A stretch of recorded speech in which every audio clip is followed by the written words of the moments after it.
Billy Napier has to start DJ Lagway against Texas A&M. It's the only way to save his job. Like starting Graham Mertz, and here's the problem with this. This is I struggle handing out this take, even though I believe I am right, and I believe this is the only path forward. Because Billy Napier is a very nice guy. Mm-hmm. I don't want him to get fired. I know a lot of Florida fans want him to get fired, but you talk to people who work with him, talk to people who work for him. Like, he's a nice guy. He's a decent human being. Like, you don't want this to happen. But part of being a decent human being is he does things like Graham Mertz is back. He's been cleared from concussion protocol. He's practicing full speed. You start him against Texas A&M. And Graham Mertz, by the way, fantastic person. Like, we've had him on the show. He's awesome. I remember at SEC Media Days, he was coming to do a spot with JD, and I told JD, I'm like, he's going to be your favorite quarterback after this. I'm warning you right now. And JD does the interview, and I'm like, how'd it go? Well, he's delightful, and he is. But it ain't show friends. Mm-hmm. It ain't show family. Mm-hmm. It's show business. And DJ Lagway gives them the best chance to win, and he also gives Billy Napier the best chance to continue as Florida's coach. Look, I get that pretty much everyone affiliated with Florida is out on Billy Napier after the Miami game, including some of the big money people. But I will tell you this, that's a very emotional crowd. If they win some games and they see a hope for the future, they might change their minds. I don't know if they will, but they might. And the last chance you have, if you're Billy Napier, is to let that guy who has multiple years of eligibility remaining, who's a true freshman, who throws the ball like, I don't know. I mean, you haven't seen somebody throwing the ball at Florida like that in a long time. Because I actually think he's more accurate than Anthony Richardson. Anthony Richardson maybe had the bigger skill set, but DJ's accurate with a skill set that's fairly comparable. So if you're Billy Napier, there is no other choice, but I'm not sure that's the choice he's going to make. Yeah, and I don't know if we're going to take, this is me judging your takes, but if we take the step forward, and I'm going to add a little bit extra to the take, and you can add this to it, but if Billy Napier does start Graham Mertz, Andy, what does that mean in terms of whether or not he's even showing us if he's equipped for the job? I think he's showing us he's not. Because you have to be a killer in this job. You have to put sentimentality aside. You have to do the thing that helps your team and you the most. And right now, that is start DJ Lagway. And it's like, reminds me of the column that you have up on On3 right now about Ryan Day and whether or not he's a psychopath enough to be a head coach.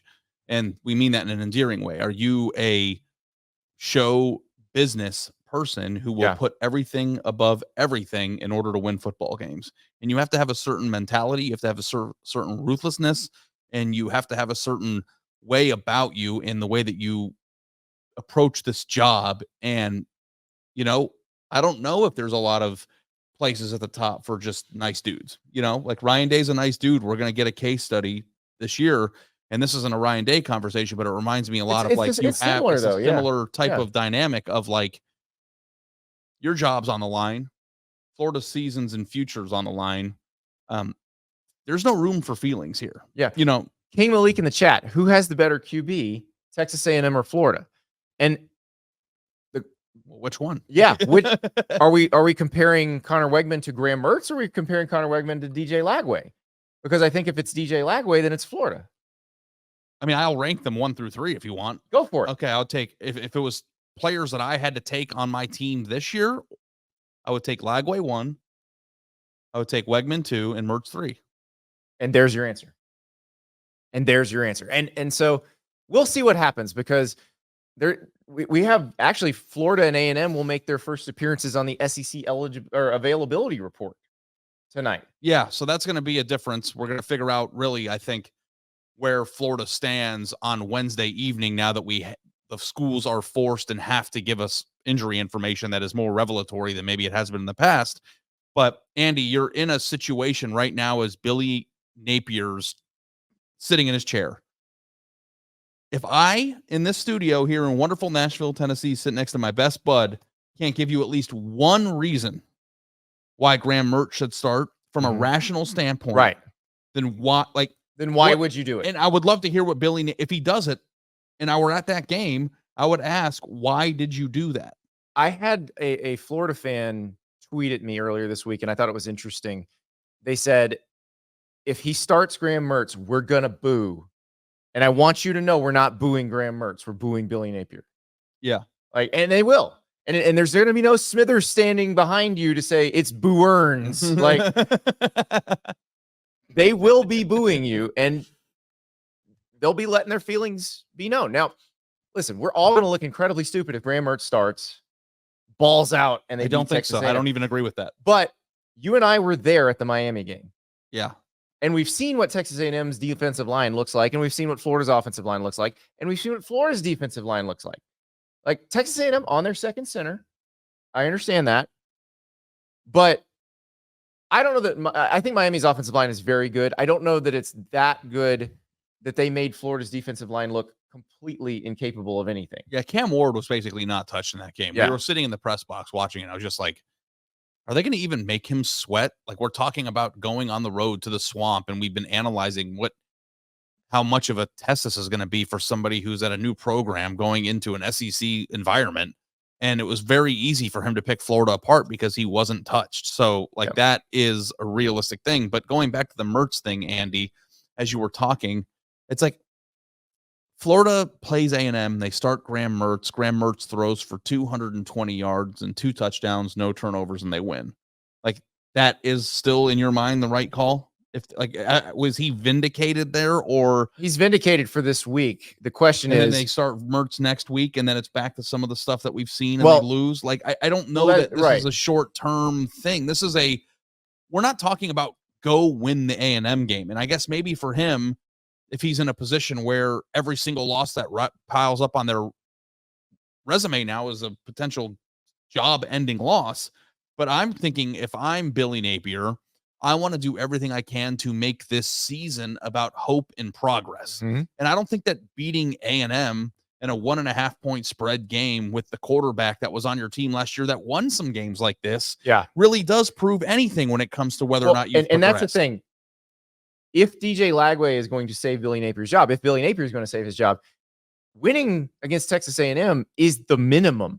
Winning against Mississippi State vindication. Is the minimum. Winning against UCF is the minimum. You've got to be able to beat Tennessee. You got to be able to beat Georgia. You got to be able to beat Texas. Like, not all of them, but you got to be able to beat some of them if you want to keep this job. Yeah, I'm looking back last year and at Florida's schedule as we speak, and Florida beat the number 11 Tennessee Volunteers 29-16. Yeah, Graham Tennessee can't play in Gainesville. It's okay. It's a thing. Okay. Well, they also beat South Carolina at home.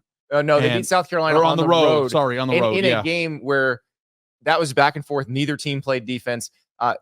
Florida actually probably outplayed Missouri. Missouri made a miracle play on 4th and 13 to win that game. Yeah. But and that was on the road too. That was on the road But too. the point I'm trying to make here, Andy, is that Florida, before they lost 5 or 6 games to end the season last year, already proved they could win a game like this A&M game. Right. It's not about like showing that you can win a pretty solid. It's about showing improvement, giving people something to latch onto. And it's like, I think that a win against A&M with Graham Mertz starting. This is a take. You want to take? I'm going to throw one back in your face. Go for it. Go for it. I think that a Florida win by 17 with Graham Mertz as the quarterback would not be as inspiring as a Florida win by 4 with DJ Lagway. I think if you were a fan, you'd feel that way. If you're the coach, you might not feel that way. But I think that if you're the coach who is hoping to be the coach for a month, that you want the sentiment as a fan to be that. Like, that's the thing. It's like, we're not looking at, well, how can we feel the best on Sunday in the film room? And that might sound stupid. I know that you want to win by the most amount of points and have the best possible game.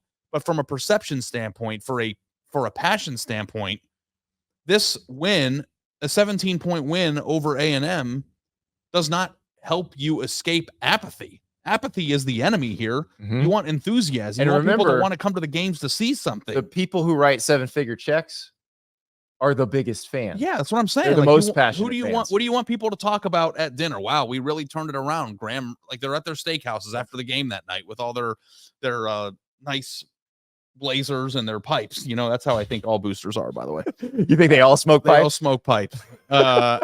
You know, just like rich person behavior. You know, they would be first class. Monocles? Every single person that's a booster in college football is exactly dressed at dinner the way they did in first class in the Titanic. In my head. That's well. The question is, are they cruising on the Titanic or not? We're gonna find out. Just like that type of like outfit. But all kidding aside, at dinner, you want them to be like, holy crap, we got somebody in Lagway. Holy crap, look at this kid. The sky's the limit. Holy crap. It's all about optimism, future, reason to keep writing checks. That's everything, even in our coverage. Yeah. What do people care about more? Current team coverage or who the 5-star they could get is? Everything is about the future. And Billy Napier we're not at the point in the season anymore where we're worried about SEC championships and winning 10 games. That is out the window. Like, you got to play the like. What are we talking about? Having the best possible season or giving Billy Napier the best possible chance to save his job? Because those are two very different discussions. So I'm on the conversation of happy fans enticed by Lagway has a better chance of saving your job than 5-7 because Graham Mertz had a few good games. Agreed. Thank you so much for watching. Just a reminder, subscribe to this channel right here so you never miss an episode of Andy Staples on 3. And oh, by the way, watch all the other great videos on the On3 Sports YouTube channel.